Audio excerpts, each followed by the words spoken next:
You never snuggle a dude in a foxhole in Ukraine. You haven't lived. Yeah, it's gay, not.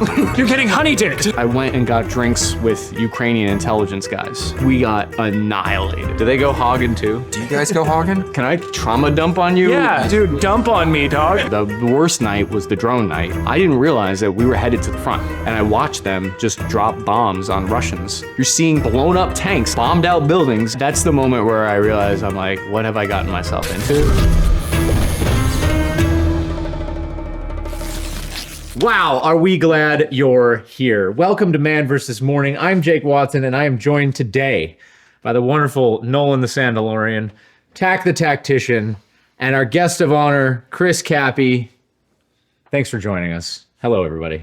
Thank you for having me, Jake. Really, it's great to be here. Wow, it's great to see you. Nice to meet you. Yes. Pleasure to meet you. I did this to Rich yesterday, and I offered my hand to shake at the end of the show.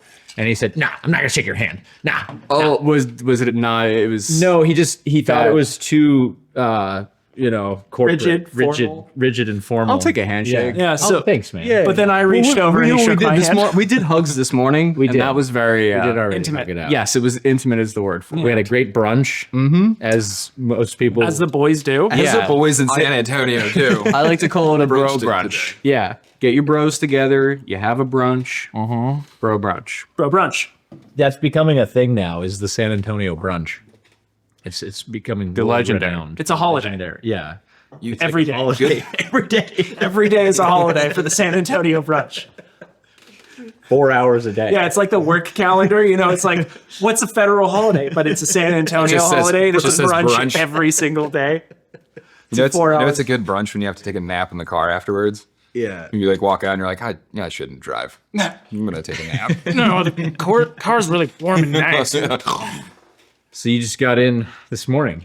I did. I woke up at like 2:50 in the morning, got in wow. a cab, went to JFK. It's crazy that you ran all the way here. It was insane, but it was worth it just to get those miles in. Yeah. You fly out of JFK. I booked the wrong airport. I was supposed to fly out of Newark, New Jersey. Yeah. But then yesterday, but it was fine because at 2 in the morning, like you just straight there. Yeah. easy shot. So it went well. The travels was smooth. Good. It's always great to be here in Texas. Yeah, it's good to have you, man. So you, I don't know the best place to start, but I'm thinking, you just tell us a little bit about what you've been up to recently, because there's some new in your life that I feel like we need to get out there. There is so much new happening right now Yeah. that it's hard to keep track of for me. So I've got a baby on the way in July, going to be a dad. First time. Going to be a first time. Hey, Cheers to that, boys. Cheers. to Papas. To Papas. Yeah. Grande Papas. Grande. That's what we had for brunch. Papa Grande. Papa Grande. So very excited. We wasn't were a talking meal. about this and we were bonding over our soon to be fatherhood because it's everyone talks about this. It's like it still feels surreal. You don't yet feel like, okay, I know that there's this baby. Everyone tells me a baby is coming, but I don't know that I believe them. You see the belly growing. Yes. Yeah. My wife's 7 months pregnant. Wow. And I know there's a baby. I felt the baby. And Yeah. that's the first surreal moment of like, oh my God. Yeah. There's something in there. Yeah. So Come out that's here. the one Be walking first- around. I want some walking around money. Wait, they ask for money? Dude. How do I need to you make a avoid phone this? call. But the other new thing is I'm starting a brand new venture. I'm leaving Task and Purpose and starting Cappy Army, a YouTube channel with Mike Michaelides, my video editor, creative producer. We're super excited about this new venture, and we're going to continue to bring people the wars, geopolitics, and weapons rundowns that they love. Yeah. So starting a business, figuring out healthcare, Yeah. and The worst. that honestly, like the creating the videos and the like coming up with the topics and the thumbnails and the titles is easy compared to navigating the morass of like what's a group healthcare business system in general, system yeah. for a versus a small PPO business? versus Yeah, right. They're like, HMO.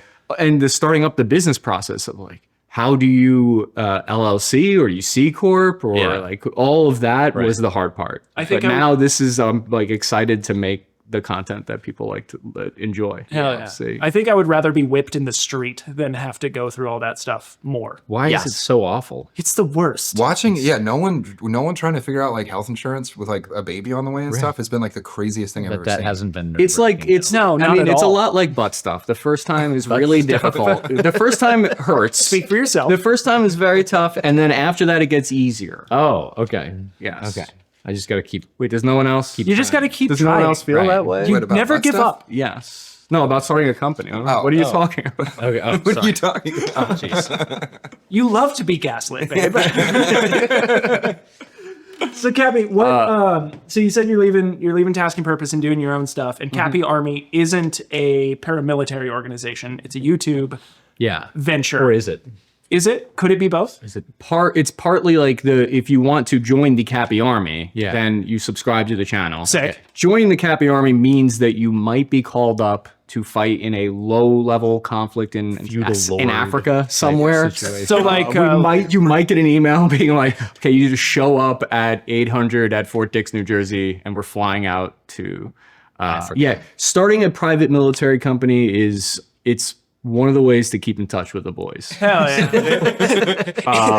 It He's is doing it part just to keep in touch with the boys. Have you seen that like the meme online that's like it's the cure to male loneliness. depression starting a private military company? Like Yes. yes it is. Yes. So Cappy Army is an army that you can join. Just like also a Death Rows. YouTube channel. Yes.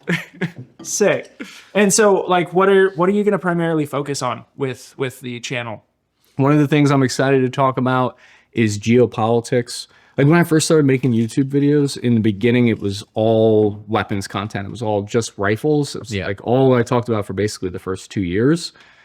And then the channel went through an evolution where I started, like I've always been interested in geopolitics, but I didn't think anyone else would want to talk about that or learn about that. So I'm started to then focus on that, the latter half of the channel. And I'm super stoked to continue talking about these like big topics that are kind of difficult to summarize and put into, make sense, like Barney style, break it down so that just like your average soldier could understand it. That's super, super cool. You do a really good job at kind of maneuvering that and communicating that to someone like this moron can understand pretty effectively and easily. Yeah, what's the process of putting a video together for you? Is it, well, I mean, I guess just that, first of all. Well, okay, the first thing I do is I'll try to find a topic idea. And the way I pick topics is something that, like, if it's something that jumps out to me as, like, wait, what a second? When you read an article headline, you're like, wait, what is that? What? McDonald's is responsible for Or the best ideas come from strange thing. Yeah. when you're reading a topic and then somewhere halfway through an article, there's one sentence and it's just like a throwaway sentence. Never gets mentioned again, but it's insane. It's like that time that the United States sent a CIA hit team to Yemen. Yeah. And then it like goes on. You're like, I need to know. Wait a second, what? Please. You spend 6 months deep diving this one strange thing, and it opens up more doors and more doors. And you're like, I don't like my government anymore. Exactly. So My neighbor is a robot. once I find the topic idea, then I work with the amazing research team and we just dive into it. They become experts on it. We mold it into a story. Yeah. And then it goes to the video editor. Is that a couple of days that usually takes, or is it a week, or is it? There are some videos that I'll like noodle on for 6 months and I'll just wait until, okay, now's not the right time. This isn't working yet. But usually from like concept to end is 2 weeks. Okay. Do you ever deep dive something and like find like some new like personal truth, but realize that like you're so far down the hallway that there's no way for you to like make a video explaining it? Like no one is going to believe you if you address this topic. Absolutely, that is 1,000% happened where I'll make a whole video.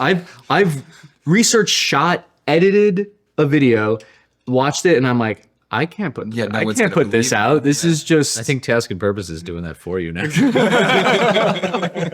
we wish them well. Me and Nolan in California like free fell down this whole like concept of like the government and the CIA being at like a Cold War over the last like 60 years with each other. And like we put the whole thing together and we're like, No one cares. Yeah, I'm just gonna look like an insane person if I explain this. Dude, amazing for you to like to have the, what do you call it? Like presence of mind to notice, okay, what I made is not what I originally kind of wanted it to be or whatever, but this is not going to like engage with the audience, because a lot of people will make it and then they're like, I made it, so I'm just going to put it up like f- it. But Yeah, you just end up sounding like you're talking about lizard people with Alex Jones, you know? Like, And you you're don't just too want far that. down that. Don't give me the finger. Wait a second. well, the InfoWars played an episode of mine. Actually, funny enough, it was on the Yemen CIA hit team. Hell yeah. And InfoWars played an episode of mine, and people were just like started texting me. They're like, "You're on InfoWars." I'm like, "That's still a thing." I thought he got sued to hell. But How was he still But then I alive? looked, and they're following me on Twitter now, and I'm like, "Oh, okay." Like I've been a huge fan of Alex Jones forever, just in the sense that like he's so entertaining. So He is, yeah. You're an official source for him now, so get prepared for that. You're gonna get drug into court over Sandy Hook. One of the craziest things to me about Alex Jones is like he's kind of insane, but he's been right about a fair amount of things. Too many things. Too many things to feel Yeah. comfortable about, but like when the entire world has been gaslighting you for like 25 years, Yeah. you just end up Alex Jones. He's also been wrong. about a lot. He's also been incredibly wrong. Yeah. No, very, very true. Alex Jones lived in this I'm giving very this guy more credit than he deserves. Alex Jones lived in this very comfortable bubble for like 20 years where like I would watch his stuff and just like I enjoyed how insane it was. Yeah. You know? Yeah. And then it was like all of a sudden like, oh no. Oh. Like he's right about a lot of things and I don't know what to do with that. I don't want to go to anyone and be like, well, you should really watch Alex Jones Yeah. episode on that. Like you can't In earnest. You can't do that. Well, because it goes from they're turning the frogs gay to Obama's a lizard. Right. It's like, wait a second. It's like Obama's not a lizard, his wife is a man, and the frogs are definitely gay. Two truths and a lie. Yeah. What if Can confirm. What if he was right about everything? What if it's just all true?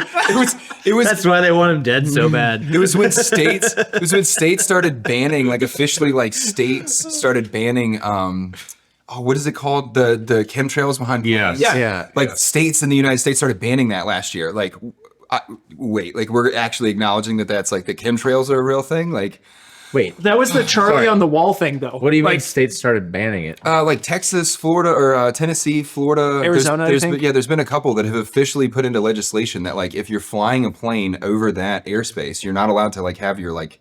I don't know what the aviation term chemtrails is, on? but your chemtrail machine Cloud can't be seeding. Not use chemical warfare cloud seeding. over call it middle cloud America. But they like anymore. banned it, and then like immediately afterwards, there was all these pictures that went onto Twitter of like in Tennessee and stuff. There was like no more like trails from planes in the sky anymore. It's probably just because there's some burn off of the fuel or No. something. I don't know what it is. That's but what it's it's just the condensation thing, right? Yeah, It's it was- probably something totally normal. that's what everyone that said any- forever, that and then any they banned it. aviator and will look at it It's and not go, there anymore.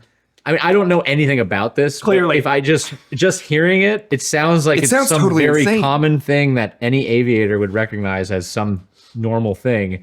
And now, because the state said so, you turn off whatever thing it is on Yeah, the plane. Just stop controlling the weather. The U.S. government is out there controlling the weather. I had the weather. enough of it, dude. the frogs. Just is it a mark of like the truth is starting to come out, or is it a mark that like politicians are officially like the most retarded that they've ever been? they're- Like, are we just like the both? the retard level is high. Well, either that or they're just almost dead. Yeah, They're half in the grave. yeah, that's true. I mean, it's pretty impressive. Have you ever looked at the charts? That's the graph charts that show how old the current Congress is compared so to bad. previous Oh, you times. got to see the one that's like Older and older. prescribed drugs for Congress. Like the number one prescribed drugs is like some sort of dementia medicine.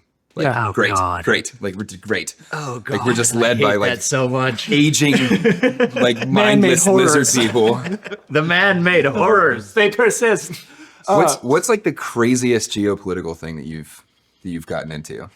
Well, recently there was a cool one about so everyone was talking about this story about the U.S. Special Forces had deployed to Taiwan on a permanent basis, that like United States had sent Special Forces operators into Taiwan and that they're now stationed there. And that's a huge thing to claim. Yeah. Because basically if we had a permanent presence there, that would be World War III. Right. It's Like, if war we- preparation. Yeah. But really what it turned out was that the story wasn't true and that it was a rotational force. And rotation is very different. It means that the United States is implicitly saying that if China were to invade, we would pull that force out. Like it's very different to claim those two things. So that story I found very fascinating. The to me, I get interested in the minutia of like foreign affairs and international relations and how like China used that story. Seems like a big rah-rah America story, but really it was China that was pushing that story because it was beneficial to their population Right. to make it sound like, look at the Americans are being aggressive and pushing this. Right. But those are the type of like stories that I find very How do you draw the line? Because you do a fantastic job of this. You're reporting on something. I'm sure that there are stories that that come up that you get your Alex Jones conspiracy theories, but then certain ones. How do you make it? How do you not sound crazy when you're bringing up something that is, kind of on the fringe of How no crazy? what I've how no learned crazy? what I think I've learned over the years is How no crazy? How no? since we're on the Wait, topic why is of this China, turning into a China thing? that's what Xi Jinping sounds like. how no He's crazy? imitating Xi Jinping. Don't Xi need to Jinping's. But what I've learned over the years is I no longer speak in like absolutes. An easy mistake that I think anyone who analyzes military topics, an early mistake that they make, all the generals will say this too, is early on they'll be too certain and then they'll get something wrong and they're like, oh, we actually have to speak in terms of likelihoods. Thank God I can write you off being a Sith. That's true. It is Yeah. highly unlikely that the U.S. Special Forces are permanently deployed to Taiwan. That's the correct way to put it instead of like definitely not, no way, because everything that the Defense Intelligence Agency, the way they speak about anything is in terms of likelihood. So the way to not seem crazy is to speak about things more realistically in those terms. Right. Does that make you feel like you're part of the military industrial complex though? Or like when you speak, does it make you feel like a politician or not? Sometimes there are parts of the military industrial complex that I like, and then there's parts of it that I don't like. Yeah. So I try not to like promote things that feel like,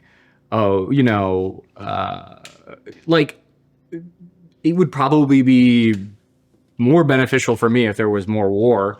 That doesn't mean that I'm going to go and like advocate for more You war heard it here or first. advocate for like higher defense budgets. We're spending $1 trillion on defense. Like, maybe we don't have to. Rookie numbers. We need to bump these numbers up. Maybe we could spend less. I don't know. Would that be good for me? Probably not. But would it be good for? So as I get older and I'm like, okay, I have more of a stake in this world. Like I have a kid coming into this world. Like I'm not trying to advocate for war. Well, right. Of course. Yeah. What a terrible Republican. I feel like those things switch after the decade. Yeah, It's like they take turns. Yeah. Yeah, you never know One which way the decade, the goalposts are going to move on Democrats, you. the Democrats are Next all week. about war. The next Yeah. decade, it's the Republicans. They It take depends turns. on whose war it is. Yes. Yeah. So it's the winner at the end of the day is the defense the defense agencies. Like They do make a just- killing, and I have the sense that they'll claim that like they don't make a lot of profit, but there's a lot of ways to make it look like you don't make a lot of profit. Yeah, movie As- studios have been doing it for years. yeah. Yeah, like if I was a defense company, I'd probably have a couple of write-offs. I don't know, maybe. Did you see like what the Air Force was paying for like nuts? There was like a Yeah. certain type of bolt. It was Right, like right. $1,000 a bolt. And or so something. there's reasons behind why that's like that's more reasonable than you might think. Okay, That- explain. So the argument is that like the Keurig coffee machine that we have here, for instance, is cheap because you could be mass produced. Okay. But there's certain coffee machines that are on like a C-130, for instance, that have to be super special made just to fit into the logistics of that aircraft. Right. Sure. And so it becomes very expensive now to make those specialty parts to fit specifically for that machine, But right? it does seem as I'm not saying there's no waste. Yeah. There's waste. Like there is more than a fair share of waste. Yeah. There's just also certain instances where it's like, oh, okay. Like you can't scale that the same way. Have they thought about Maxwell House instant coffee? I think they have because I when think about it every morning. when I wake for up. the infantry, yeah, but not the Air Force. They get their special. The Air Force is super special. I'll never forget when I was in 101st, my neighbor, like we were like dad friends, you know, he was explaining to me that he made like an extra, like, I think it was like an extra like $1,500 a month or more. Because he had to live with the army. Yeah. But like he lived in a cul-de-sac with me. Like he wasn't living on post, but just since he was stationed with the army, they were like, listen, we're sorry about what we did. Here's an extra $1,500 a month. Like, He that had must be nice. He had the burden of having to deal with you. Yeah, exactly. It's totally ridiculous. He was like an air traffic controller, like for the Dude, no, I know. Like, Yeah, they pay the Air Force for having to live like us live like the army. animals. That's so obnoxious, dude. So you were Army?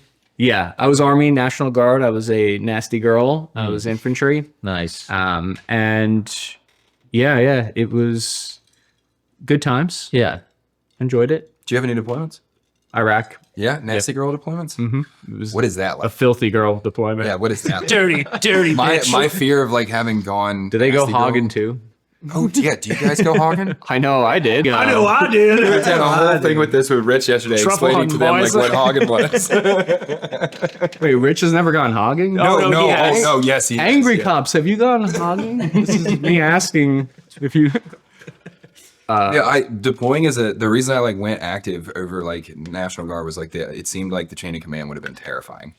So it's really it's unit dependent. So I transferred from the New York National Guard to the Pennsylvania National Guard, and they're relatively squared away as far Immediately as more based. National Guard units. Yes, there's way different. So I spent time in both, and night and day between Yeah. the two between the two organizations. One, because the PA Guard a ton more funding, and they're a striker unit, the only striker unit in the Really? Guard. So they were just like getting filthy with money, and also. How do I put this? But like the people in Pennsylvania, I feel like are a little more squared away than the people in New York. Yeah, it's, And so I lucked out, but I've heard of like nightmare guard stories. yeah. I had some of the sniper teams that we had in our platoon got attached to some National Guard guys in 2011.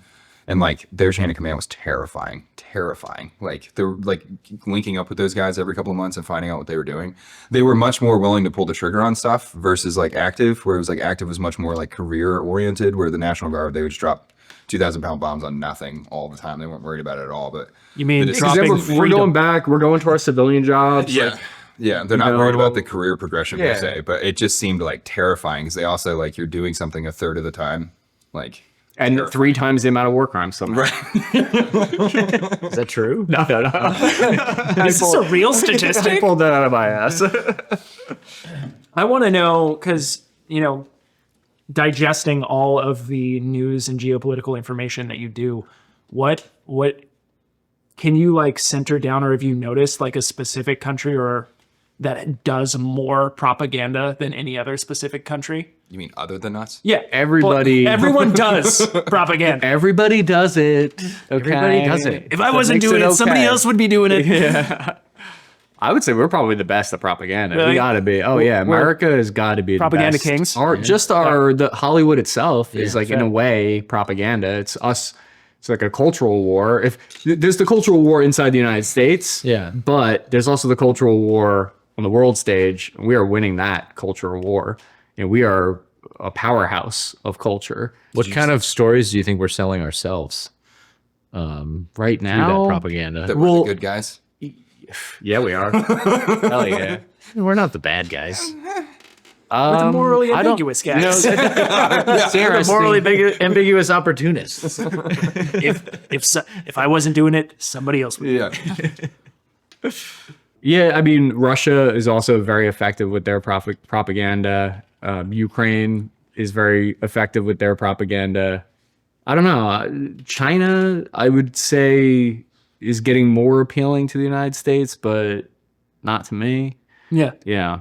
Is that because of a deep-seated something, or is that just because of Because he's not on TikTok. Oh, there it is. Yeah. Seriously. Yeah. What kind of narratives are kind of the main themes, if you could break that down, US versus Russia, Ukraine, China, those kind of the narratives of their propaganda, what would you say that those are. There's the Eastern and Western propaganda is different in that, like, the United States is very individualistic. Got China's very collectivism. Yeah, they put out those videos on TikTok of the people putting the bridges together and in a time lapse. So that's big right now. That's big right now. You see Beijing, you see China, and you think this place is so much better to live because their cities are beautiful. But central planning has this thing where, yeah, you might have a city that looks beautiful, one part of an urban city, but that's not a, how do you put it, like good representation of what it's like to live in the whole country for the majority of the people. It's like the fake fruit stands. The GDP per capita isn't reflective of that. Like the average person in China makes way, way less than the average person in the United States. Yeah. So because they can, central planning has some advantages. You can come in and just make a city how you want, but that means at the expense of other people's freedom. Like New York City might look like a hodgepodge, messed up, there's graffiti everywhere, but that's part of giving people part of the charm. freedom. It is. It's also much larger. Yeah. People look at one station in Moscow, they're like, that subway station Yeah. is beautiful. Yeah. But the Russian subway system is a quarter of the size of New York City. It's like much easier to make something look very beautiful if it's smaller. Yeah. So That's why people take pictures of, the chain restaurants next to the highway in random city in America, and they put that stuff on late stage capitalism, on Reddit. And, we make fun of the track homes sometimes just Constantly. as a joke. But another way to look at that is instead of looking at a suburban layout and it all looks the same, what you could be thinking, and this is just a suggestion, you can take it or leave it. You could be looking at a bunch of individual people owning their own individual castle at a rate and at a propensity that never existed before in the history of humanity. Yeah. You could look at it that way, and you could say, wow, all those people used to be peasants, and now look at all the things that they have. They're manners of they're lords of their own manor. Yeah. But because 1,000 years ago, that's who we would have been. We would have just been some peasant, living in a whatever. I was like personally kind of like heartbroken when Tucker Carlson went on like a whole rant about, I think he was talking about St. Petersburg and Russia specifically. Like he like traveled to Russia to interview Putin. And had this whole thing for like months after that. He had like public speeches and like had it on his channels and things where he was talking about like, why don't we make beautiful art like they do in Russia? Like you went to the one curated city that they bring visitors in to make this place look great. Like it's make the a ton of dictator's beautiful art. city. it's not reflective of the average Russia. Russian's experience. Yeah. Yeah. No, and I get what he's getting at, which is that, he's, I think, upset that people are, what you could say, like dick riding Ukraine real hard. And so Right. he's like, well, no one's talking about the Russian perspective, right? But he takes it super far. Yeah, but the Russian perspective is like the U.S. has just violated every treaty that we had with them since the end of World War II and just slowly driven ourselves right to the gates of them, overthrew the government of essentially what would be like our Mexico and installed it like a, you know what I mean? That's their argument. Putin had a fairly decent argument to go into Ukraine, like it was, if Russia wanted to put nukes in Mexico, like we wouldn't let that fly, And that was like as soon as Biden won, he sent Kamala over did she go to Sweden? And was like, yeah, we're going to put intercontinental ballistic missiles in Ukraine. And like, it was just the craziest speech I've ever seen in my life. Like, Speaking of which, I got the opportunity to go to Ukraine, That's literally what I was about to ask you. which was friggin' you guys. It was wild. You guys. My boys, my brunchin' bros. I bet. Yeah, it was a did you do? crazy. I didn't just go to Ukraine. I went to Russia. Yeah, you went to Ukraine held Russia. Right. I went to the part of Russia that Ukraine was in control of at the time. They've since lost it. But losers. yeah, right? Insane. Going into they hit me up on Instagram. Yeah. They're by say they Ukraine? they're Ukraine, the country. Open up Zelensky himself. Instagram, it's all Ukraine. I was like, I'm busy. They DM'd me and they DM'd me like months prior. And I was like, missed it, but then I saw it and I'd wanted to go for a while, but I didn't want to go there and just like end up tourism in Kyiv or something. I was like, if I'm gonna go, want to make sure that it's with people that I trust, and I'm not going to go do something stupid, but it's like planned out well. Right. We're not, flying by the seat of my pants or something, or just go there with like nothing lined up. So when they hit me up, I started speaking to them. They sounded squared away. It was United 24. They're like, everything there is state run. They're under martial law. So this media company you might as well consider it like a part of the Ukrainian government. Mm-hmm. They all are. So they hooked me up with a fixer who is like your guide when you're there. Yeah. And this guy was born in Russia and had lived in Ukraine for years. Wow. And so he would be the dude he's like my taxi, my security, my translator, right. and producer, basically. So much of what I got was thanks to this guy, just lifesaver, literally. Mm-hmm. Yeah. Just getting to Ukraine is insane. Yeah, what's that process like? You have to fly. You can't fly to Ukraine. Right. The whole airspace is closed off. You got to go to Poland, take a 17-hour train ride into Kyiv. 17. And then once you get there, I'm like, I can't. I'm excited. Like, I'm gonna lose my nerve if we don't just go to the front. Right. So I keep pestering the fixer. I'm like, let's go. He's like, no, let's spend one day here in Kyiv. Like, you'll be thankful that you did.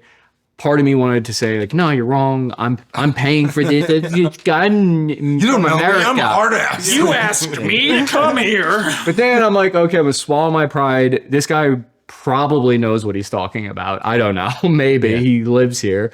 He so stayed in Kyiv, talked to a diplomat, saw like this just endless wall of people that have been killed. So you get an appreciation for it. Yeah. Met with an FPV drone team. The guys, the top dudes that are killing people left and right with drones. Yeah. Met with them, saw their drones go out. You start to get a sense of what you're walking into. Yeah.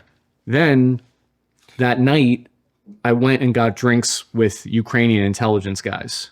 Like basically the CIA of Ukraine. That's wild. We got annihilated. Hell yeah. Just wrecked.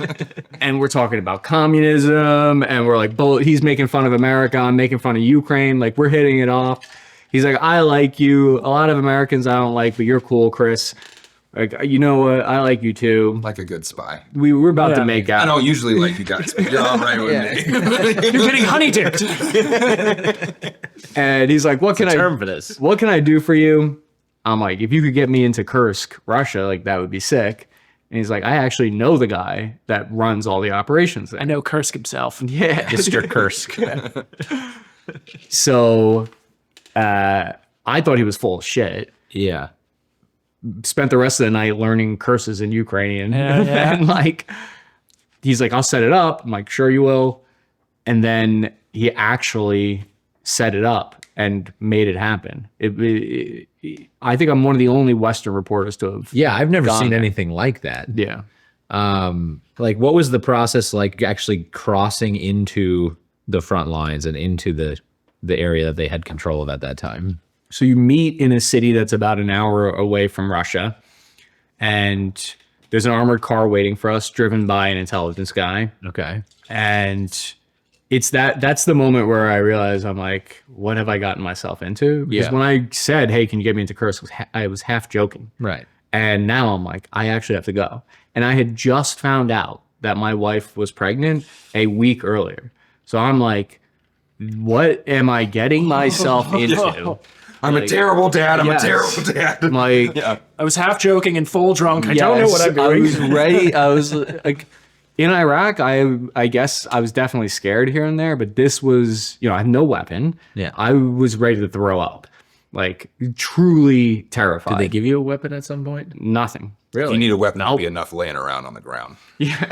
Don't worry, we got the drones up above. Could you not have asked for one just as a sidearm or anything? I mean, it would have been really inappropriate as like As a reporter? as a correspondent. I see. Also, Yeah. if I'm the soldier on ground and you're the reporter coming in, I'm not giving you a gun. Yeah. You're just I would've like been alive, shooting like- in the back by accident. Like, I don't know you. But- like, Sure. And also just thinking there, it's not self-defense. really like a shooting war anyway. Like Yeah. you're getting killed by drones and artiillery and airstrikes. So I'm Those are the like, main- but it still feels nice to have one, right? It's like I a thought you were safety saying blanket. that feels nice to get killed like that. No, It's like so feels so good to just get a bomb to the teeth. it's got to be quick. But getting there wasn't crazy because just driving there, the streets are just bombed to shit. So Yeah. they're like, you're going into a crater, and then you're going to keep God. going. You can go like 15 miles an hour the whole way. You're seeing blown up tanks on the side of the road everywhere, bombed out buildings everywhere, and then going over the actual international border was surreal, just bizarre. And I knew, because they warned me, they're like, by the way, if you do this, just know that there's a chance that Russia's going to be after you forever, because you are illegally crossing into another country without getting your, authorized. You're supposed to get a passport stamp. of course. So Port of entry. So just so you know, Russia is doing international criminal cases against everyone who goes there. So like, you can't, if you're trying to go to Uzbekistan, you're probably going to get extradited. So I'm like, you know what? I'm not going to let them like. You can't bully me. Yeah, right. Yeah, I was bullied enough when I was in high school. Imagine trying to explain that to your wife. You go over there, you do the entire trip, everything's fine. You fly out and land in Uzbekistan, and they take you into sweetheart. custody and send you to Russia. Our honeymoon is wrecked. We are not going to be able to go to Uzbekistan. I'm surprised you didn't fly through Uzbekistan. To where? It's like when you were coming in. I'm like, that would kind of make sense as like a flight route to come through. No, No. Am I f***ed up on geography again? Yes. Great. I know. New Zealand's It's over the other there. side. Yeah. Yeah, we Going don't. from China, you might go through there. Yeah. But It's almost like I used to do this for a living. I don't know where. But went to Suja, just like the amount of artillery going off there was unlike anything. Because I'd be like in What Iraq, kind of artillery are they? Where are they getting all this stuff? Is just from us? Yeah. from all like the European countries as well. They got, and they're just firing it off. Because they planned, I think, for us going in there. So they did a show of force. They basically fired off a bunch of like suppressing fire while we were there going through that area. Yeah. When we were there, they got intelligence that the Russians knew that there was an American on the ground there. That's crazy. So we had to get out of there. That's crazy. That wasn't even the scariest part of like my trip there. The worst night was the drone night, which I can tell you guys about at some point if you want to hear about it. Yes. But the drone mission night. Yeah, I did. I'm sorry. I'm like just word vomiting about because usually I can't like at family functions talk about this stuff. Like I can't go just start talking about your mother-in-law. You can, but then they just. It's when you go for 30 minutes and you look up and you realize that all like the normal people in your family are like. Yeah, exactly. Just giving you that face, and you're like, I'm gonna stop You want talking. another one? Yeah. Would that be okay? Can I get another claw? Of course. Is it true? I heard like towards the beginning that they were sending something like 10,000 rounds of 155s like a day. The Russians are firing 10,000 rounds of 152 So crazy. each day, and the day. and the 10,000 Yeah, rounds? and it's like across the both front. ways. Lockheed They're Martin. just annihilating each other with artillery. Everything. Have you seen the I brought before and after back photos of like towns and A stuff? that are- 155 millimeter round. Are they trying to the separate Ukrainians the are Earth? firing about like 5,000 to 2,000 rounds of 155. The Russians are firing like 10,000 152. That's like this big, isn't it? They're like these this big. 100 That's pound, how like, wide it artillery is. Shells. Thank you so much. That's insane. Yeah. That's just got to be up every. It's like So World War One kind of shit. I brought back a like, piece of literally like shell shell shock. shocked. I Like, brought just- back with me a piece of Russian shrapnel from Kursk, a hunk of metal that was from an artillery shell. Did you get it checked for radiation? So when I was going through the plane, the guy in Poland, the customs guy, they stopped me because they found I was also trying to bring back a 30 mic from a Bradley Hell yeah, brother. shell, not the actual Just like the casing just the now? casing, yeah, a spent casing. And the guy, they stopped me and he's like, you can't bring this with you. It's like, I'm like, well, I played stupid. I'm like, I didn't know. Like, told me I'm, I trying could. I'm trying to go back to New Jersey. Why Like, can't I you didn't- bring it with you? because it's ordnance. even though it's dead, spent, and like nothing, you're not gonna explode or anything. They frown upon just it. as a concept. Yeah, but he Surprised didn't. He they let the didn't. shrapnel go through. He didn't catch the shrapnel. Interesting. I mean, surprised they thank didn't God he just- didn't catch shrapnel. Hucked it out. Surprise, got package.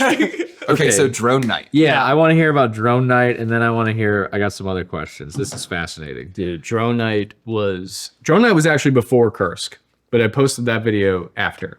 But the drone night was the first one, and it was one of the first big missions that I went on with them.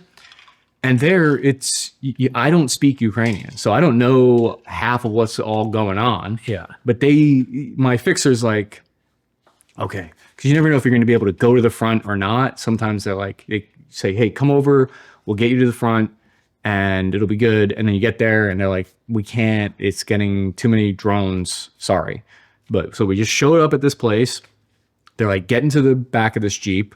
I'm like, okay, I'll get into the back of it. It's just like an unarmored Jeep with just 2 Ukrainian soldiers in there. And we're driving. And then he's like, oh, yeah, we're going to New York. And I'm like, New York. well, there's a city called New York in Ukraine. And it's near Toretsk in Donetsk region. And I was like, wait a second, what? We're going to Toretsk, New York area direction? And he's like, yeah. And I didn't realize that we were headed to the front at that minute. It was just like a surprise. He's like, hey, by the way, we're going. Yeah. In this like unarmored Jeep that I've seen get hit by drones 100 times on footage that I watch every day. Like, Jesus, man. I thought I was going to end up on like Funker 530 Yep. tomorrow. And Ronnie's like, so I know this guy. Yes. Hey, look, it's Donut. So we're flying in this Jeep. It's late at night. It's like midnight time.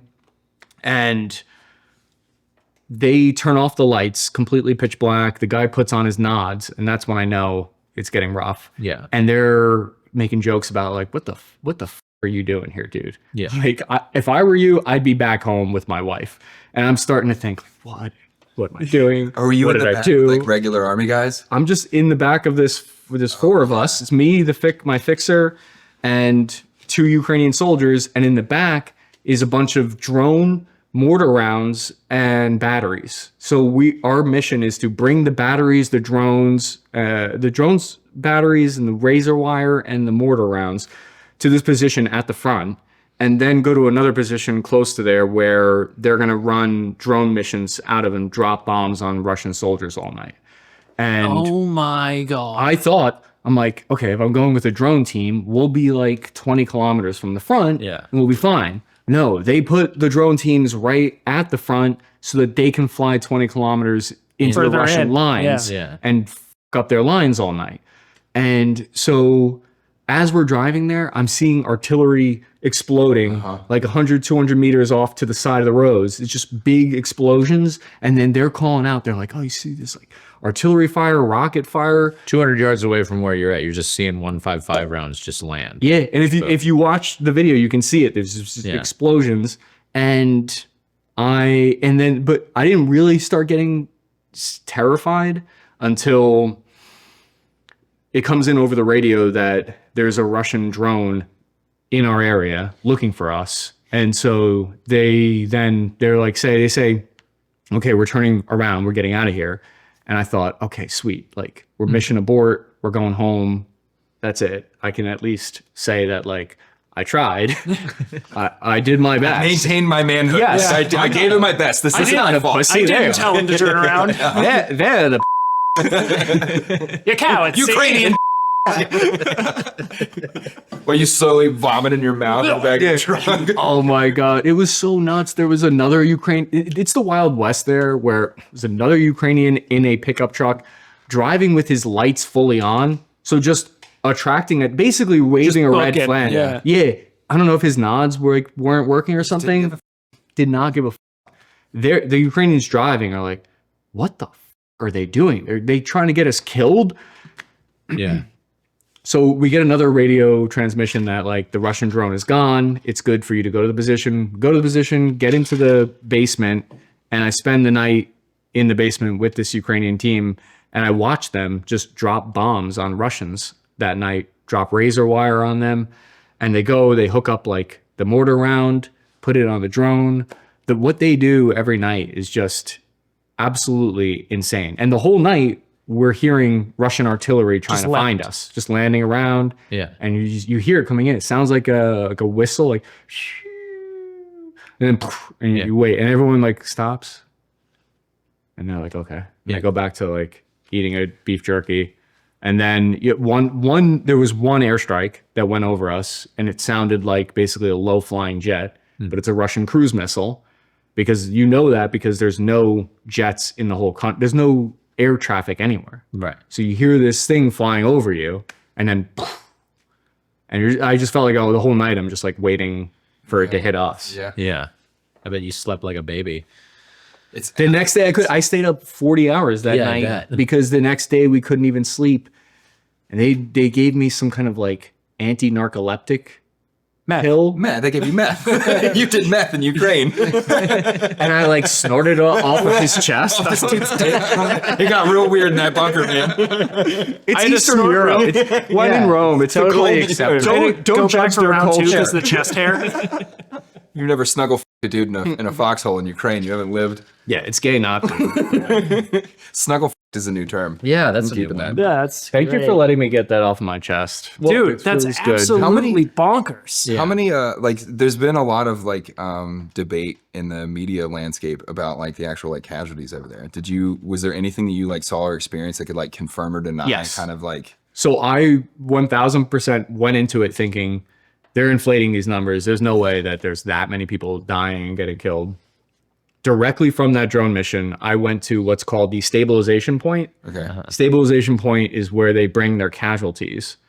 So I'm like half asleep. I spent the whole night awake. Then they start bringing in the casualties, and these dudes that were on the zero line that day protecting us from getting overrun.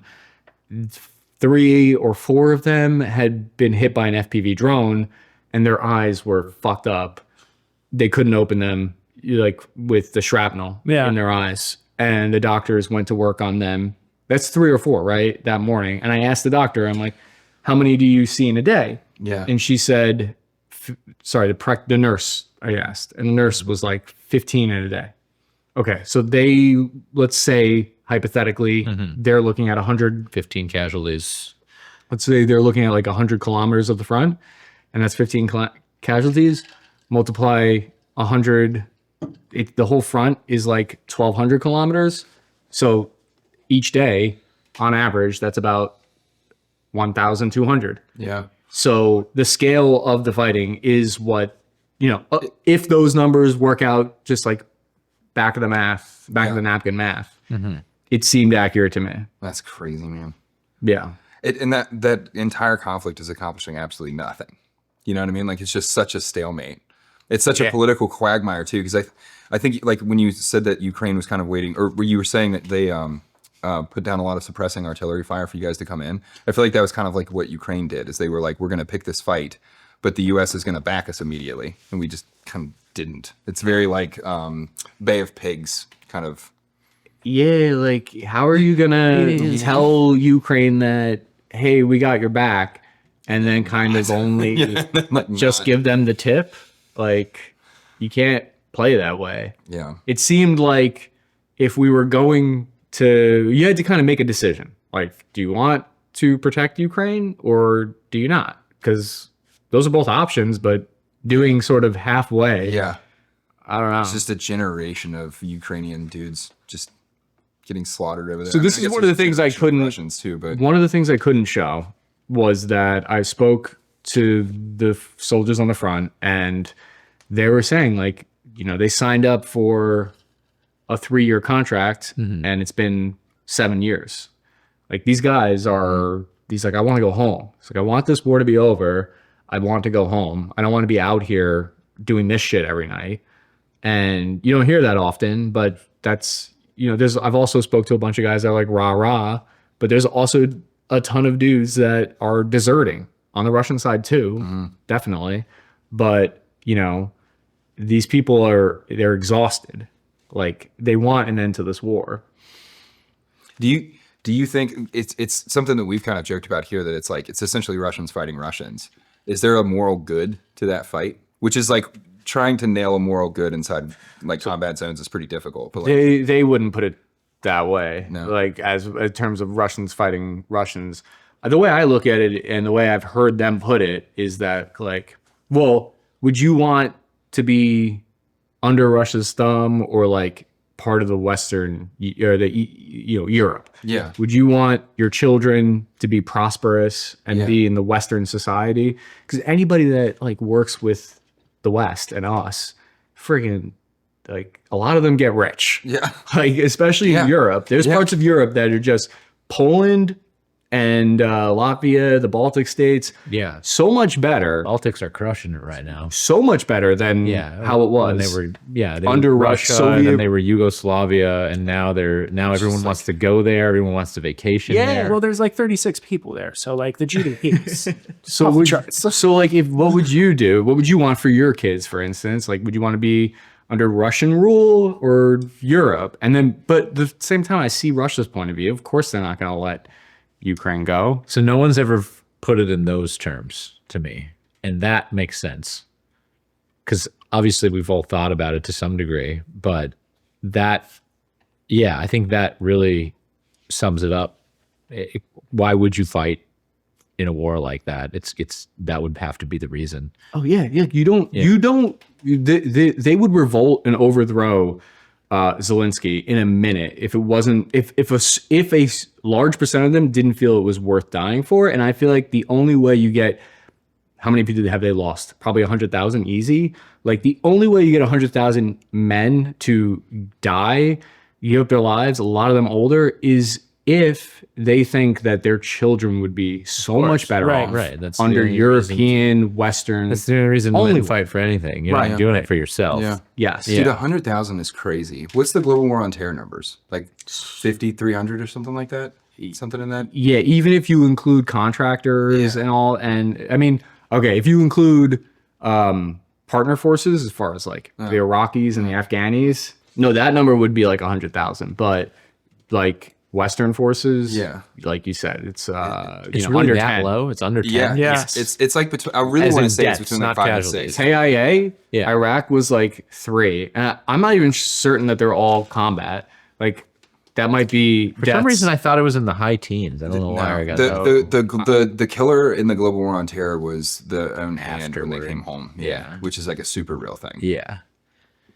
But part of the reason that Western forces lost so few during the global war was we really figured out how to have like the idea of like being shot in the parking lot of the emergency room.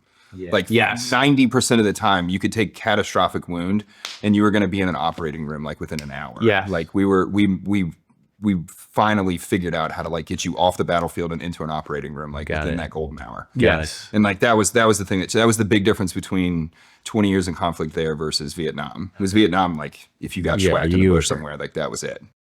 Yeah, you lost. If you can't get them into an operating room in the golden hour, then I mean, we would literally just fly guys out on a helicopter and drop them off somewhere and just let them walk around until they got shot at. yeah.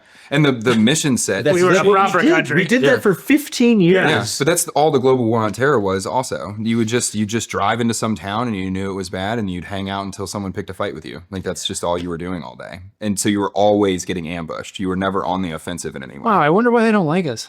It's another one of those like, is America the good guy or the bad guy? Yeah. Morally ambiguous opportunist. When you were over in Ukraine, it sounds like, so there's this perception, you hear about the media, you hear the news stories. Sounds like it's this big conflict. Mm-hmm. But when did it? But then you also said something that was interesting, which was the Russians had heard that there was an American at the front, referring to you. Yeah. That sounds very personal. That sounds like it's no longer this big news story, but now you're talking about, tens or perhaps dozens of men that they know. Now they're hunting each other. At what point did it start to, is that realistic? And at what point did that sort of occur? Yeah, when my fixer told me, and you can hear it in the video, he tells me, he's like, they know we're here. We have to leave early. And it's personal in the sense that, I mean, a lot of these guys that I went into Kursk with, they were like telling me how they had been there when they were kids. They went there fishing, because it's an hour from Sumy in Ukraine. So like these people, a lot of them know the people over there. They have family right over there. The idea of like a brother's war. And I talked to this one, it's the weirdest story, but like I talked to a Russian soldier who was a sniper who would meet. He would find out other snipers on Instagram, like Ukrainian snipers, and they would set up duels. He was telling me about how they would meet. wild. They would DM each other on Instagram and be like, "I'm gonna be in Donetsk Yo, region." 1v1 me on like talking Rust. shit. Yes. Yeah. And I was like, "You're full of it." And he's like, "No, man, it's all documented." And so this the way that it's so because when I was in Iraq, you know, social media wasn't really big then. Yeah. But now, if that war had existed now, 1,000% you would have Iraqis on Twitter being like, "Come out, you know, let's duel over here," or come out wherever you are. like there would be there would be more conversation between the two forces in a very weird way. So I've got to ask, just for my own personal morbid curiosity, do you think that's cooler or do you think that's worse? Like, do you think that breaks it down to like a weird psychological level? Do you think it's like, it's like bringing back might- the old kinda days? like- Like, I challenge you I to mean- a fucking duel. Yeah. I mean, Sniper it's duel. different over cultures. So with the Russians and Ukrainians, there's less of a language barrier. They can speak with each other more. Whereas I don't know how it wouldn't be as easy to communicate with them, but we could. Google Translate. Yeah, you could. Yeah. Yeah, it's weird. It's a weird thing to think about, but whatever the next major war is that America gets involved in, there'll be more of that. I remember they were saying like, you know, maybe delete your Facebook while you're over there. Don't have your name tape up because Right. they'll look you up maybe and look your family up. So those were things that we did but that would be like times a million now. So I can only imagine how weird that would be. I don't know if it's better or worse. I don't know. It's a weird thing to think about. It's super crazy. Like as Yeah. war develops and as weaponry develops, like the drone night that you had, that's something so beyond what I thought we were going to enter into in just warfare. Like that was video game stuff. I thought it was And going now- to be live, die, repeat. I thought that's what. Yeah. There's a Chinese soldier that I talked to giant mech. on X that I interact with. He's part of the People's Armed Police. And that's weird for me. Like you can interact with Chinese troops Right. and you're kind of your adversary, but you can pick their brain. It's I kind of like the idea of it though, because it makes war a soldier's war again versus like the dignified gentleman officer that's like interacting with the opposing force. Like, Where they meet in the middle of the battlefield. yeah, because it was something I My noticed- soldiers are going to kill your soldiers if you do not give me your land, yeah. Yeah, but it was something I noticed like during my deployments. Coconuts. yes. Like you could go into a bad town and like you knew who the fighters were, you know, like they didn't have weapons that day. They saw you coming or they knew you were coming in, but like they made it a point to come out in the street. They made it a point to spit on you or like mug you in the street. Like you knew who each other were, and it felt there was a soldier's war kind of element to it. You know, when I'm shaking your house down and going through your shit, like I know who you are and you know who I am. Like I appreciated the gentlemanness of it. It should have to be that way. Like if you're going to invade a country, you should have to deal with all of the social media harassment that comes with it. Yeah. Well, you're gonna in today's day and age. Yeah. Yeah. There's no getting around that. Yeah. I don't know that the invasion of Iraq would have happened if we had had that level of communication. Yeah. Iraq, I mean, I wasn't there, you were, but it just at the time, it just being, you know, of the age where all that was happening, it felt like it didn't feel people would come back with stories and they didn't have stories like that.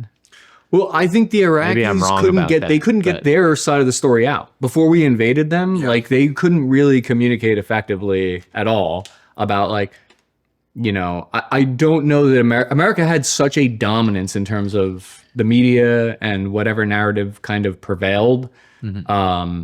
You know, it was a lot harder for Iraq, for instance, to say like we don't have WMDs here or whatever side of the story they wanted to push. Dick Cheney.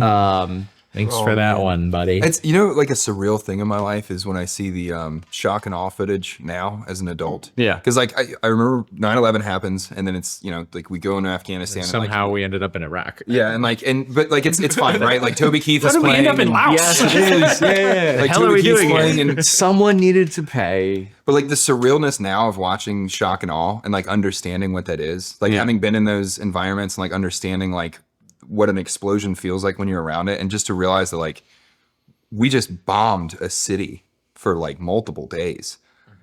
it was just women and children. You know what I mean? Like, not to go down the baby killer road, but like, Jesus Christ. We hit their electrical system. We hit it hard.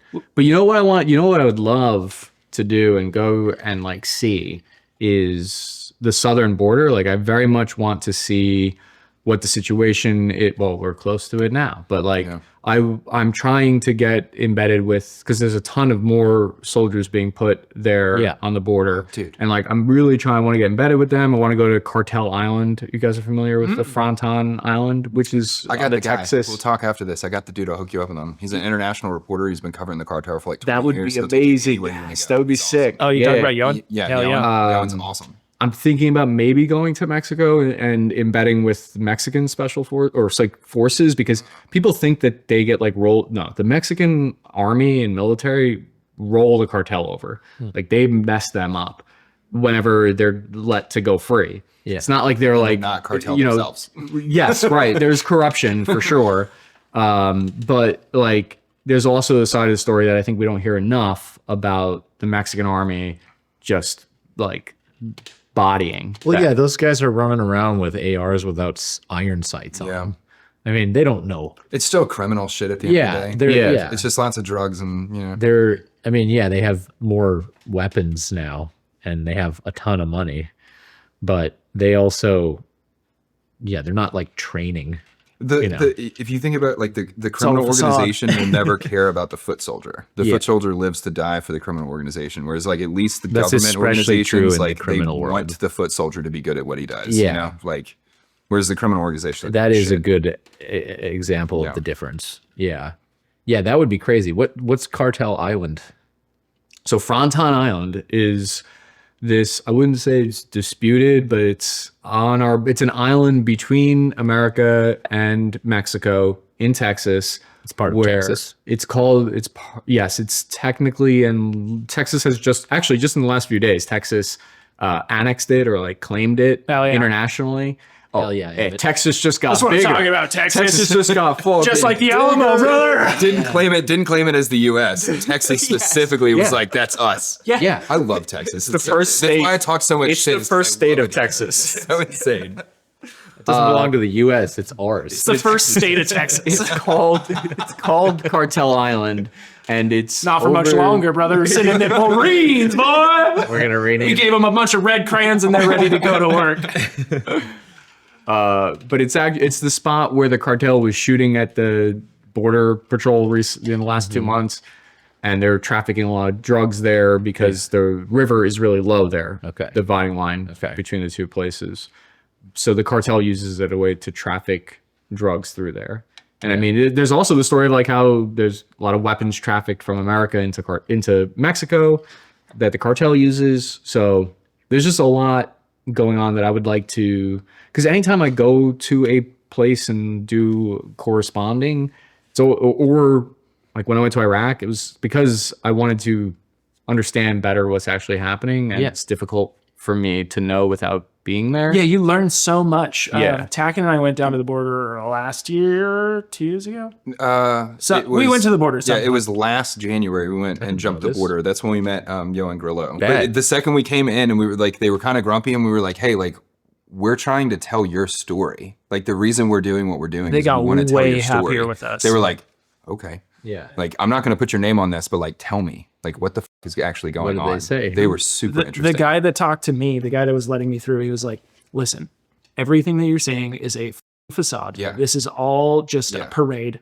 None of this is going to change. Yeah. The current administration is not going to change it, and the next administration is not going to change it. They were just as mad This at is Governor this Abbott as is they were at just a anybody. money play for Yeah. all of them. So what is the actual problem? And that is as they described. If you it. fix the problem, you don't have anything to run on politically. That's Yeah. that's part That's of what the they issue. were saying. Yeah. We could get this is like there would be a whole. Yeah, It's it's a not worth tism- like getting down tism- to right now, but like it permanently changed my opinion of like Republican politicians and Governor Abbott like specifically because Governor Abbott's making a bunch of money off of this also. Like it's a, but when we were down there, Abbott was doing a speech with like. It was like 14 different state governors. There was all these different state governors. So that down came at Eagle down. Pass, Yeah. right? Yeah. You know the whole setup at Eagle Pass where they have all that sea wire. Yeah. So they were set up with their Humvees, and you know they put the boats and they brought the They took people a out. boat out of the river to like have it on the press conference. It was totally So insane. as Abbott is here with how many ever other Yeah, it was governors, like 14 right? or 15 or something like that. There was somebody playing golf right there Yeah. outside of their little setup. But that's was when like we crossed. 150 We yards, like yeah. we just It's like walked a into film Mexico. It was a film set, is all it is. Yeah, but we just walked Optics. across the bridge into Mexico, and like we didn't. Neither one of us had passports. We were like terrified that we were going to hit the Mexican side and get arrested for like trying to like But Mexico sneak into doesn't check. Mexico. when you cross the bridge into Mexico, there's like a metal detector scanner that you got to walk through, and like an X-ray thing, like in an airport for your bag. Yeah. and there's just no one there. It was just a dude sitting on his phone. And like I got there and I'm like, what do I do? And he Yeah. was But we got to take like So it's footage technically like a from the- port of entry. technically, yeah, yeah. No, but, like- we entered legally. Yeah, if right. you're not, through a port if of you're entry. not taking, I mean, I've gone with Wendy several times, and the only time they ever stopped us was when we had a bunch of stuff that we were bringing Yeah, yeah, we did not cross the for border. her family, yeah. and then they had Have us you gone pull over. recently? No, this was several years ago. Because I've heard that recently it's like gotten harder to go that Into way. Mexico? Yes. Okay. Not harder, but like they search you more. Okay. They're tightening it up a little bit. Okay, because before, I mean, this was in the mid-teens. Yeah. We would just drive in, basically. Yeah, They but would maybe just not. I mean, it they would sounded just like you guys basically had- wave we you walked in. right in. Very chill. I'll say though, like this is worth a conversation probably off camera. Some. Oh like, yeah. I would. Yoan, like great. we'll get you clicked up with Yoan, dude. He is one of the most fascinating dudes I've met. The only thing I'm worried about is I don't want to go to Mexico and then. I mean, I heard they mainly focus on like cutting the heads off of like reporters that are actually from there and not so much like American reporters. when we were Were you down trying to there- get embedded with cartel or what? No, Yeah, no. no, like the Mexican military. But still, I feel like you stay at a hotel and Yeah. Yeah, that's why I'm saying you should click up with Yoan. He's Yeah. literally lived in Mexico City for. stay at the wrong hotel, I should say. Yeah. I feel like they might be a little bit more skeptical of cutting the heads off of American reporters right now. That's what I spoke to a guy that does Bring a little this. heat. Yeah, they've already got a little bit. But yeah, that's what's on the horizon. That's what's Very on. cool. That's what I'm cooking up. Yeah. I'm baking that. Yeah. Yeah. Baking that cake. It's in the easy bake oven right now. What you'll the thing that'll Smells blow your- good. Smells good. You Smell like that? Smell what the rock is You cooking. guys like that? The thing that'll blow your mind when you get down there is the interconnectivity of like Middle Eastern extremist groups and the cartel groups. That's what. Really? Yeah, Yoan blew my mind What? with this stuff when we were down there. Dude.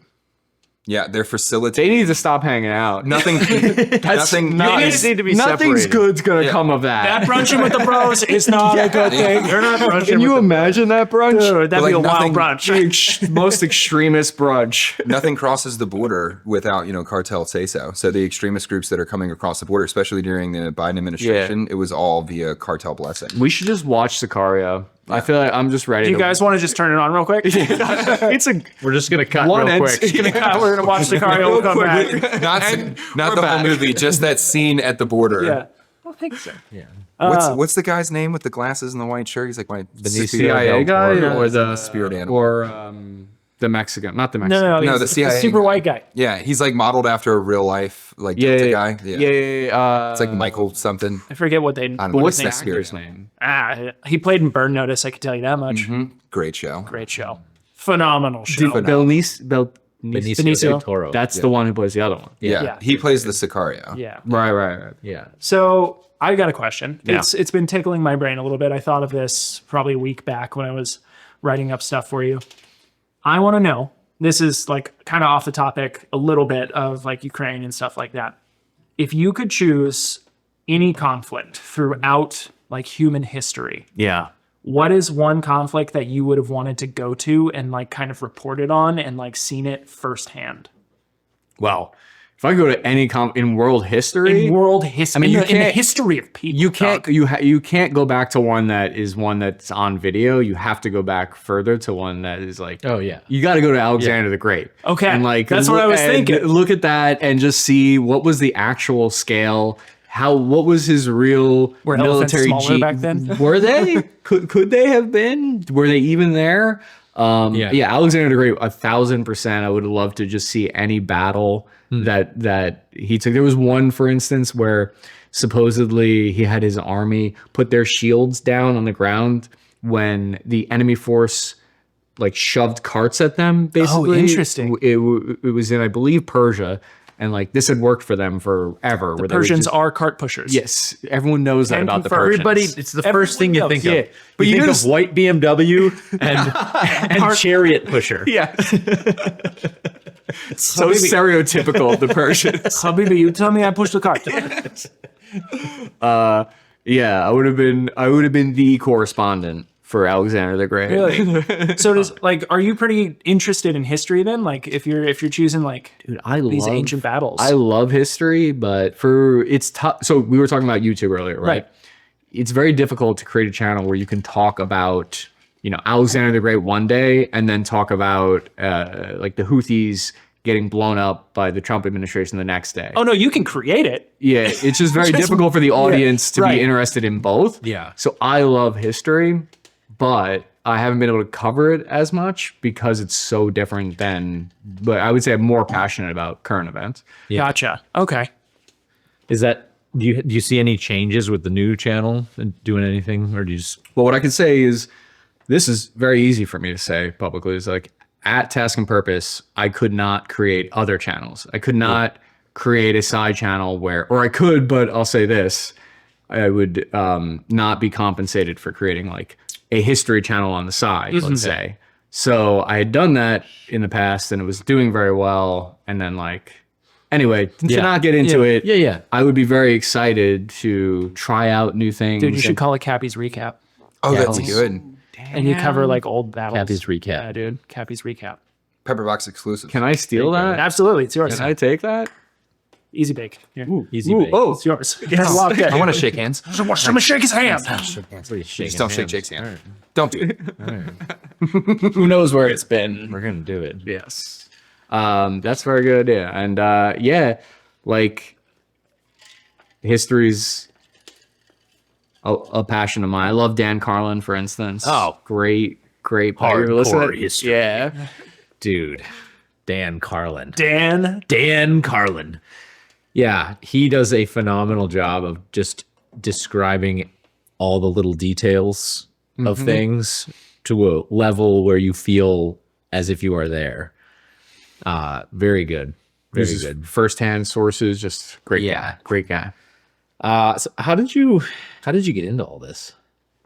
Into the How did you go from, your average infantryman to what you do now?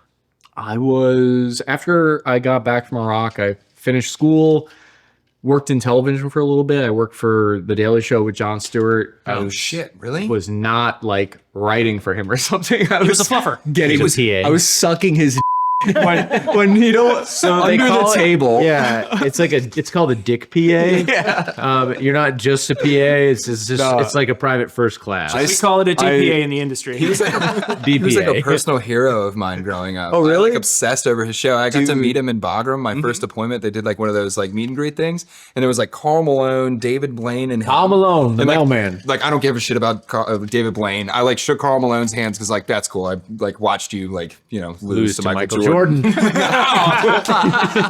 I got to Jon Stewart and like I stuck my hand out and like we shook hands and I was so starstruck that I like mumbled mouthed like a thing and like held his hand for too long and his like assistant like reached in and like took my hand out of his hand and like walked me off the stage. What year was Like it would have been 2011. You looked like a Okay, show yeah, shock yeah. veteran. I was that like, was dude, I was fully starstruck. Like, I love you so much. I want to kiss you right now. I was fully in love with Jon Stewart. I don't care that he's. I would love to see that version of Tackett. Oh man, Jon yeah. Stewart loved Tackett. Yeah, there's not many people I'm did I starstruck by, miss but that? I loved him. We just You gotta worked go for him, back. and it's cool. Dude, yeah, for like a little over 2 years. That's fucking. I started as an intern, then they hired me as a full-time production assistant. I was there for the last 2 years of his like run. Oh, the thing about him, He was a DPA. Of course he did. Yeah, yep. It was my. Never looked him in the eyes though. I don't want to brag. I never spoke to him. Just go in there. He didn't talk to me. Then I would leave. You would throw a towel at me. Clean yourself up, Jack. covers you with a towel. I actually wasn't allowed to speak. Did he have a Tom Brokaw button underneath his desk that would lock the door behind you when you came in? No, that wasn't Tom Brokaw. Was that Tom Brokaw? I thought it was Tom Brokaw. No, it was the other other guy. NBC. Yeah. Some NBC The other reporter. guy, but yeah. Chris Hansen. No, That would be the no, ultimate it's the other term. guy. Chris Hansen was actually a predator the whole time.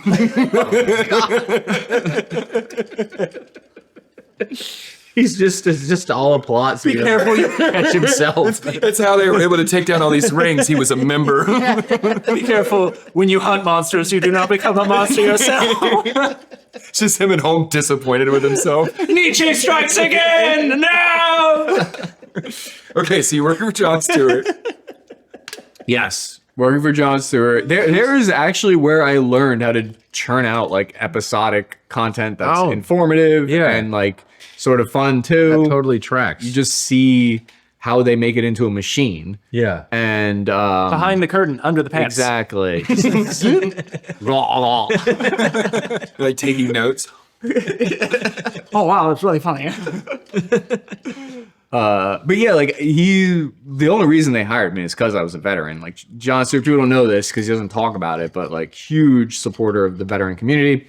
Whether, a lot of stuff I disagreed with what he said, doesn't matter. Dude was super genuine, super like, that's all that matters to people, I feel like, is if you're upfront about like who you are and what you think. Yeah. And amazing experience there. But then I went and worked like for tech companies like IBM and Cisco, did the marketing for them, ran their like marketing campaigns, and learned how to like communicate complicated subjects about like how their AI teams and like robotics teams are what they're doing. But it kind of felt soulless. Yeah. Like for me personally, what I wanted to do, it just, when you're in a brand like that, it's the brand. Right. And Task and Purpose, when I saw that they had an opportunity, they were startup phase and they were very like, you want to try something new? Go ahead, try something new. Yeah. Patrick Baker there, that dude was so supportive and like helped me feel like it was okay to be cringy if it happened. Okay, it's fine. Like just be yourself. And they were very supportive. So that's like how I ended up there. So at what point in that process did you start to feel as if you had it down? Once like I was consistently hitting, I remember my goal was like, I need to figure out a way that I can create content that'll hit like consistently 1 million views, and it'll be something that the viewers like and something that I also like. And once I can have that Venn diagram line up, it works out, then I'll feel like I kind of get it. Yeah. And once I had that for 3 years, it was doing that, Okay. then I was like, all right, I get it now. Like it felt like I want to do the next thing now. Yeah. I want to, what's new? What's So next? for those of you out there who are looking to start a YouTube career, the word that was just said is 3 years of working at a process before you felt like you had mastered it. It took 3 years. Yeah. Yes. And the first year, the amazing thing about Task and Purpose, and I'll always be grateful for this, is that like that first year I was getting 300 views, I was getting 1,000 views. Yeah. And it sucked, and I sucked. And they basically fronted the cost and believed in me when if I had been doing it on my own, I probably would have given up on myself. And then like after 4 videos, I've been like, this is going nowhere. Yeah, I'm not progressing. Yeah. They paid me a salary to figure it out. Yeah. And That's like, that is Super amazing. rare. Yeah. Yeah. Yeah, that is. It's such an interesting landscape now. I came in so long ago when YouTube basically started. Where it just wasn't like that, and now there's just it's such a medium now for companies big and small, that it's changed the landscape quite a bit, and I think it's for the best. Honestly, we're getting so much more good shows out of the platform now that we're not getting at the beginning. I mean, It opens up the floodgates both ways, right? Like you get the unbridled creativity of so many people that wouldn't have been able to do it before. yeah, It also goes the other way. But like you were saying about companies big and small, like we're able to hear from more tinier companies are able to advertise for themselves rather than just seeing Doritos in your face. Yeah. You know, the thing that I think is super beautiful about it, like I was really excited for you to come on because I think like what you do covering kind of modern conflict stuff, you were talking about like wanting to cover old history, and like history is a super complicated topic because it's always written by the victor. And I think like the beautiful thing about social media and channels like yours is that you're able to cover the conflict without the politics in it. And it's something that like humans have kind of never seen before. Like being able to document history without the political part of like the victor when is writing that ever the right side. It's never happened before, Yeah. you know? 6 million cookies or whatever. 1v1 me at Rust, dog. Yeah. Yeah. Like just covering stuff like that. Like I'm sure that there was something similar during World War II that happened. I'm sure there was things that were similar during Vietnam that happened, but there's no documentation of it. There's no. So one of the reasons, like when I was in Iraq, you know, you couldn't like go to YouTube and look up, you know, why are there Syrians in Iraq who are getting paid by Iran to blow up bombs? You know, like you had basically two perspectives. Why am I finding brand new Chinese made RPG settings in Afghanistan? You type that into Google and it comes up with Fox and CNN, and it's two wildly different stories. You got basically, it was like, I grew up listening to talk radio and I loved it and it's entertaining and that's how you build an audience. But you kind of only got two perspectives. Right. And like you were lucky to get that. And you take those two perspectives, eat them, and that's it. But now the beautiful thing is you get so much more nuance, you get different perspectives and more like you're talking about, which I tried to do my best. I'm not unbiased, but like try to be objective the best that I can. And I do try my best to keep politics out of it because I know that like it's very alienating if you and then all that's going to happen is the politics are going to change and they're going to shift the party lines and then it's just and it's just going to ruin the whole thing. If you get attached, if you attach yourself to a party, you're kind of now you have to say the party thing that they or want risk you to say. alienating. Or risk alienating. Yes. Yeah. That's terrible. The beautiful thing though too is that like you're documenting and telling the soldier story, and that's the part that history's never recorded before. You know, the conflict doesn't change, the way that we go about, like the tools that we use changes, but the soldier story has never been told before. Even with the global war on terror, it's not. With the heavy documentation that happened over the last 20 years, it's still the soldier story got lost somehow. You know? Yes, definitely. Yeah. You don't hear it enough. What I've tried to do is to give that average soldier's perspective that you don't, because a lot of time, and rightfully so, like you want to hear from the generals often when a war happens, like you want to hear from the guy at the top. But it's nice now that you can also give a platform and a microphone to just what's the ground level lowest perspective on this as well. Yeah. And I tried to talk about things like fear, for instance, because that I think is on the forefront of every soldier's mind is like things like fear and how do you deal with that. And like that's not something that a officer is going to talk about because it just wouldn't be appropriate. So I guess this kind of plays into a question that I wanted to ask you. I feel like we've kind of answered it, but like to like officially put a nail in the coffin. With the advent of cell phones and GoPros and drones and the amount of footage that comes out of combat zones now, do you think it's like a net positive for the world or like a net negative? Like, are people being exposed to things that they should have never seen? Or are they getting the experience to like understand what combat is and like maybe will avoid it in the future? So if I can plug my Pepperbox show. No. We do. Cut this out. But I do a show on Pepperbox, which I think that it's a very big net positive that people can see the reality of war for the first time in close up and personal. Because I think if you see that, anyone who sees that, what you walk away with is like, that's not worth it. It's a deeper Maybe we shouldn't do that. Like when you see war the is GoPro, awful. Because if you see a Hollywood movie or if you see Chinese propaganda about the Korean War, for instance, it's hilariously like they're like shooting guns at the American pilots and gunning them. If you ever see it, it's hilarious. Yes, it's hilarious. It's so hilarious. We got to get that as that'll be one of the man show versus intro. movies. If you could put a clip of Chinese propaganda. it's all over TikTok. It's like you see the Chinese soldier get into the AA gun. He's like firing at the American, and the American. I'll show it to you. It's hilarious. Michael That's Bay's all Hollywood Pearl has ever Harbor. been then. What I'm saying is like that But at least You we know see that's a that- movie. But if you're 15 years old, if you're me and you're 15, you might see that and be like, yeah, that's badass. That's my. But if you see a couple of real clips of war, you might think twice. It's what I like about it is like when you see the helmet cam footage in the trench lines, like the one we were talking about, where the dude just opens that dude's face up, Yeah. and comes around the corner. It's literally there's no context to it. You have this like awful human connection to the footage, and you have no idea if it was a Russian guy or a Ukrainian guy. Like there's no way. Like when you just watch the footage, all of the politics fall out of it, and you get that soldier's experience, even though it's like something that you probably shouldn't experience. Like I don't want my daughter watching that shit on her phone. No. But like it takes the politics out of it. Like I really want like the average citizen to understand like, hey, like we have to start moving forward as humanity and like stop this shit. What's glorious about that? Like, what's badass Exactly. about? And we've you just always- turn a corner and like you happen Just to open not. this dude's face up, and you just got lucky. Yeah, right. You know? Like when that guy's going around the corner, the other he dude was has his dodging rifle a sticking grenade. around. Yeah, he's running away from a grenade. Right. He just kind of runs over that guy's gun barrel, like he himself gets lucky. Yes. And that's all a soldier's life is. It's just like moment after moment after moment of like I probably shouldn't have survived that, but Yeah. I did. Like one of us was gonna make it, and it just happened to be me. Like Yeah.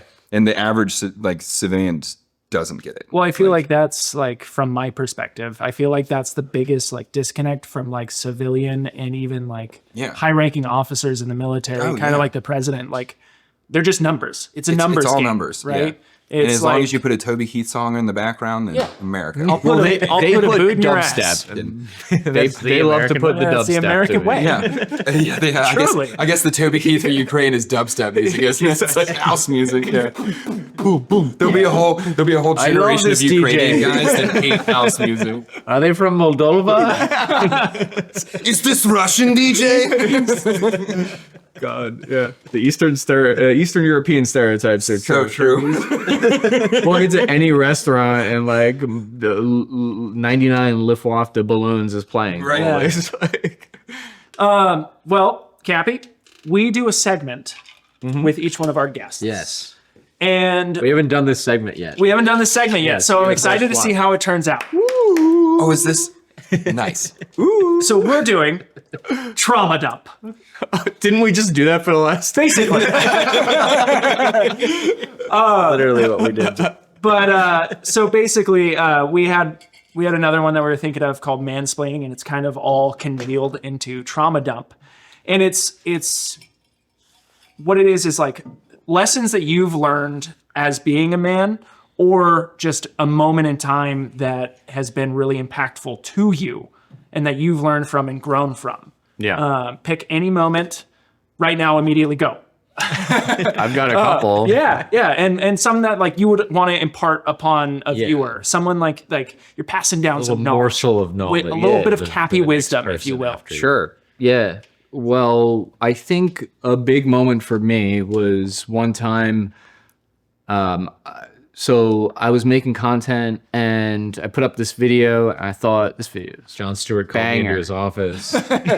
He locked the got door. He said reluctantly and slowly. He's like, "Don't break eye contact, son." Look at me. Look at me. Poor guy. The trauma. Stumping. Jon Stewart's actually like really sexually aggressive. That's where Meat Candy gets all of his video ideas. That's from He John. also worked for Jon Stewart. He was also a DPA. Oh, since you were about to tell us this very emotional story, and we just sidetracked you super hard. Guys, can I trauma dump on you? Yeah. Please? Dude, Will you dump stop? on me, dog. Made this video, thought it was killer, total banger. It was about the Striker and versus the Toyota Camry, and it was like a bunch of jokes. I didn't take it seriously. The feedback was awful. People were like, "This sucks. Why don't you tell us something actually useful?" Hell yeah. And I had this moment where I wanted to write back, "This is actually really smart. You my don't know what art." you're talking. Yeah, you don't get it." Yeah. And I had to swallow my pride and think maybe in between all of the go f yourselves, like, The 36 go for like maybe there might be something valuable in this feedback. And if I could take that compliment sandwich and digest it, like maybe there's something in there useful. So then I went back, I did some research, made a video like, okay, this is what you guys want, fine, like let's try that. Put a little bit of my own spin on it still, and people like really responded positively to it. And I think looking in the mirror in that way and always being willing to like be self-reflective, especially when it hurts your pride and your ego, because I know I have like an ego, definitely. And it's hard to know when to be confident and like assertive about what you think is right, and then also knowing when to take a step back and reflect. Yeah.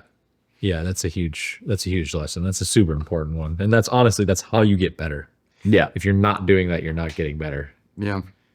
How can I get better? I'm the best. Exactly. Christopherson.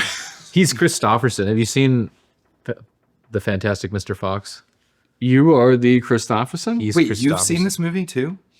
It's actually a good movie. How did this I need to watch it. Is it Wes Anderson? Never Yeah, heard it's of Wes it. Anderson. Sorry, I keep bringing it up. Yeah. He keeps bringing it out. I've never heard I'm of this just movie. gonna I've come never in with seen a it. shirt that says my name is Christopherson. I'm gonna come in with a shirt that says I've never seen this movie. I've never seen the Fantastic Mr. Fox. That's beautiful, man. No, Yeah. it's absolutely true. It's like Marcus Aurelius's right hand man or his assistant, his DPA, that would come up and tell him like, remember, you have to die. You were but a man. I think he was Maximus. You have to die. Maximus Decimus Meridius. Yeah. Armies. Is General. that along the Armies lines of of the like North. what you were looking for? Yeah. No. Absolutely. Yeah. Absolutely. Like a lesson, like just a hard lesson that you learned, you know? Yeah. Like the best lessons in life are ones that like took you by surprise and kind of ruined your day. And then you grew from them because you accepted it, you know? Amen, brother. Amen, brother. Hell yeah, brother. I think that's a all good we place have to for wrap it up. today. Yeah. Thank you, Chris, for coming on and supporting this show. And good luck to everything you're doing with Cappy Army. Check it out. Link in the description below. And if you want to check out his exclusives on Pepperbox, they are there. And if you, Recap coming soon. that's right. And if you'd like to join us for the exclusive only on Pepperbox after show, just go ahead and hop on over there. 14-day free trial. Now on to Man versus After Show. Cappy, thanks, man. Thank you.